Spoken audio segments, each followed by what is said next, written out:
السلام علیکم سامعین، 3 صفر المظفر اور 29 جولائی ہے۔ خبر کا عنوان ہے پارلیمنٹ کے باہر ممبران پارلیمنٹ کا مظاہرہ۔ یہ مظاہرہ بہار میں چل رہے ووٹر ویریفیکیشن کو لے کر کیا گیا ہے۔ اپوزیشن کے ممبران پارلیمنٹ کا کہنا یہ ہے کہ الیکشن کمیشن بہار میں ووٹر ویریفیکیشن کے نام پر دھوکہ دے رہا ہے اور لاکھوں لوگوں کے ووٹ کٹ سکتے ہیں۔ ایک اندازے کے مطابق 50-60 لاکھ لوگوں کے ووٹ کٹ سکتے ہیں۔ الیکشن کمیشن یہ بتا رہا ہے کہ ہم نے 99% سے کچھ زیادہ ویریفیکیشن کر لی ہے، لوگوں سے فارم بھروائے ہیں، لیکن یہ نہیں بتا رہا ہے کہ 99% میں کتنوں کو ہم نے ڈاؤٹ فل لکھا ہے۔ بہرحال آج پھر سپریم کورٹ میں سنوائی ہے۔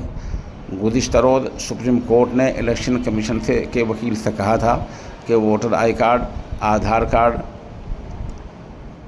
اور راشن کارڈ کے بارے میں کل پھر حلفیہ بیان دو، تو آج انہیں حلفیہ بیان دے دیا ہوگا اور وہاں اب معاملے کی سنوائی ہو رہی ہوگی یا ہونے والی ہے، اور آپ ہمارے ساتھ بن رہے ہیں۔ جیسے کچھ خبر آئے گی ہم انشاءاللہ اسی وقت اپڈیٹ کریں گے۔